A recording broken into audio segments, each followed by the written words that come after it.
Hey guys, thanks for tuning in to another video on ForgottenWeapons.com. I'm Ian McCollum, and today we're not looking at a weapon, we are looking at a series of optics. This is the first in an occasional series that I will be doing on interesting optics throughout the course of firearms history. So I figured Aimpoint is as good a place to start as any, so I'm actually here today in Sweden, in Malmo, at Aimpoint's headquarters, taking a look at a bunch of their optics. And we're going to start today with the very first commercial Aimpoint, that would be the Aimpoint Electronic, and we're going to move through the Aimpoint 1000 because these are all a fairly continuous series of, well, a single family of optic that Aimpoint produced. Now, I have a previous video on what is a collimating red dot optic and how does it work. I figured it's best to kind of separate that from looking at these sites specifically. So if you aren't familiar with how a red dot works and you would like to know, check out that video. I will link to it down in the description. Now, working on the assumption that you understand how a collimating red dot sight works, or you just don't care, let's move on to Aimpoint specifically. The company was founded in the idea came up in 1974 with an inventor, a Swedish inventor by the name of Arne Ekstrand, who noticed while shaving with a concave mirror that you could move your head and the things like the stuff in the mirror wouldn't necessarily change position regardless of where your head was located. And what he was recognizing in this phenomenon was the basic premise of a collimating optic. But he had the idea that this could be adapted to a hunting optic using an LED. And so he shopped this idea around to a number of potential manufacturing companies that were involved in optics. No one was particularly interested until he got to a Swedish industrialist by the name of Gunnar Sandberg, who found the idea very interesting and agreed to fund it. And the two of them together set up this new company. And in 1975, their patent was approved and the Aimpoint company was formed. Now, collimating sights have existed for about 100 years, a little over 100 years, but Aimpoint did two things a bit differently than most. One was they used an LED as the light source. The LED itself was the reticle, just a red dot, as opposed to the more complex reticles that were typical on earlier, usually like aircraft cannon sort of based collimating sights. So Aimpoint uses just a red dot and they use a collimating lens. So the concept here is that the LED shines onto a lens whose geometry is very specifically shaped so that when the light reflects out of the lens back towards the shooter, it is a cylindrical, like a perfectly cylindrical beam of light, which means no matter where you move your head, you're going to see the red dot on the same point relative to the tube that it's built into.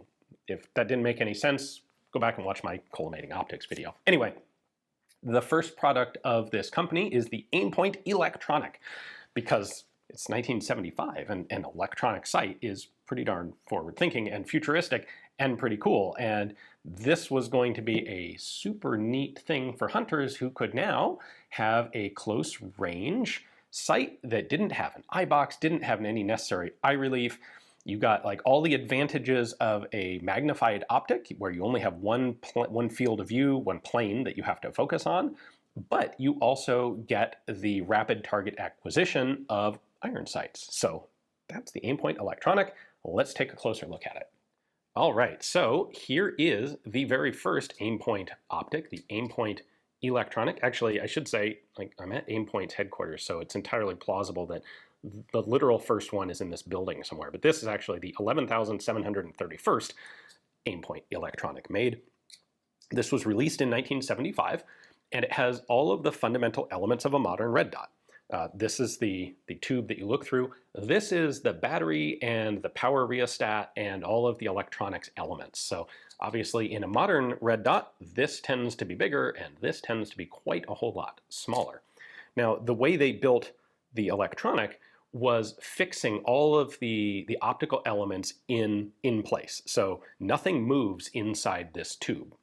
And that's what allows them to, in 1975, build a reliable parallax-free or virtually parallax-free, zeroable or consistently zeroed red dot sight. All of the zeroing adjustments are done in the mount itself. So we have an elevation adjustment right here that moves this, tilts it forward and back. And then on this side, we have a windage adjustment that's going to pivot it in and out.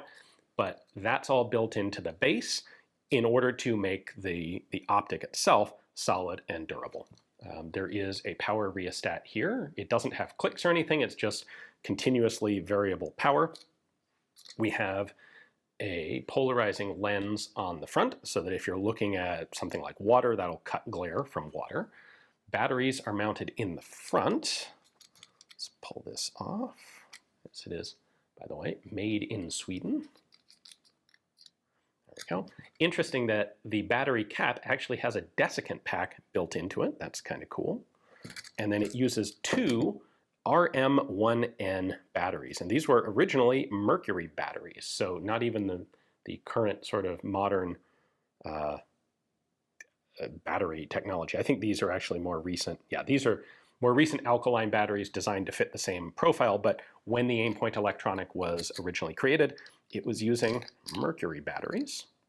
And then the mount itself is set up for Weaver rails. This predates Picatinny rail. Weaver rail is what you would typically have to mount scope rings on, and this was an optic that was initially marketed towards hunters. It was a way to have a fast target acquisition, both eyes potentially open, sort of a much better close range hunting optic than a magnified scope or than iron sights. So this is going to be on the market for a couple of years before they come up with a second generation version. Gen 2 is introduced in 1978, and it's the same optic. They just improve this mounting system to lower the thing quite a bit and move, I don't have one here to show you unfortunately, but it moves the adjustments out in front of the optic instead of being below it. So adjustments are still built into the base, but the base is now lower, which gives you a lower profile when mounted on a rifle or shotgun. These are also being used on shotguns. In addition, they have a magnifier available. We may think of a red dot magnifier combination as a modern idea, but no, all the way back in the 1970s, Aimpoint was doing that. So this is threaded. The rear bell of the optic here is threaded, and I can screw this in just like that. And I have to tell you, the guys here at Aimpoint today are frankly a little bit embarrassed by this, but I think this is an outstanding glimpse into what the state of the technology was and what the market was back in the late 1970s when these were being sold. So this is a 3-power magnifier right there. And this was, again, made for the hunting market. Now, you put this 3x magnifier on that red dot, you have what is already a pretty narrow field of view on this, turning into a really narrow field of view with actually really tight eye relief. You have to have your head just in the right position to make use of this, but for the hunting market, where this has to convince people who have previously been using probably magnified optics, I think there were a lot of those people who are making the transition to a red dot who are concerned about wanting to have some magnification. And so Aimpoint offered a magnifier, and it was popular enough that it stayed in production for quite a while, actually. All right, moving forward to 1983, Aimpoint releases their first major technological change to the Aimpoint optic. And it is the Electronic Mark III. So the second generation, the Mark II, was just built in, a change to the mounting system. With the Mark III, you now have windage and elevation adjustments built into the scope itself, but doing so in a little bit of a different way than we would maybe expect today. So if you understand how a collimating red dot sight works, you will know that there is a lens in here that is bouncing light from an LED over there up to here and then back parallel down this tube. And what these adjustments do is actually move that lens left, right, up, and down. They don't rotate it. They don't pitch it in any way. They actually just move it in a linear direction, left, right, up, down. And that's why on this is like, you would think that you take this and you look at it that way. No, this is where you look in. This is what's pointing towards the target. And this area is larger so that there is the physical space to be able to have that lens in there and physically move it around. On the original Aimpoint Electronics, that lens was fixed in place, so they didn't need the extra space up here because the movements are built into the base. So that's the Mark III. Everything else about it pretty much stays the same. You still have a continuous rheostat for power that adjusts how bright the dot is. Batteries. The battery access is now at the front. The power, or the battery access is at the back. The power is at the front. There we go. There's our battery compartment. So this is a single battery. I don't know the designation offhand, that takes the place of the two RM1N batteries. You can see it's intended to have two there. The mounting base is still Weaver, intended for Weaver rails. You have, and this is the case on the early one here as well, you have this adjustability in the front mount because these are being put on rifles that are intended to have traditional scopes with two independent rings. And so this has to span the action on your bolt action rifle, and some are longer than others, or if you're putting it on a shotgun. So this front mount can be adjusted forward or back so that it sits in the right position on any given hunting rifle. The one other thing I will add here is that this includes a second polarized filter as an option. So if you had, the power output from these was relatively limited. They are not the super potential, nuclear bright red dots that we have today. And so if you were in a very bright environment outdoors, it was very easy to have the ambient light too bright to effectively see your dot. And so what you would do is actually use the polarizing lens. There we go. We'll get a white background there. You can use the polarizing lens to actually dim the ambient light, potentially all the way down to 0 when your two polarizing filters are exactly perpendicular to each other. But by dimming down the ambient light, you can make the dot more relatively visible. So that's the solution when the ambient light is too bright. Late in the production run of the Aimpoint Mark III, Aimpoint introduces the Aimpoint 2000, which is its first tube-based optic, ring-mounted optic. We'll cover this in a separate video because it really is a new family of optical systems. But even while this is starting into production, Aimpoint continues to manufacture and develop this style, and the final element in the family is this guy, the Aimpoint 1000, which is introduced in 1987. Now, we know in hindsight that the ring-mounted tube optics like this would absolutely be the future of the company and the future of the product. So why would they continue to do this older technology? Well, at the time, it wasn't necessarily obvious that that would be the case, and this really spoke, this had some definite benefits to Aimpoint's primarily hunting-based market. So these mount significantly lower on guns than ring-based optics. There's no way you could get a ring that would be that low down. This is on a Weaver rail directly on top of a receiver.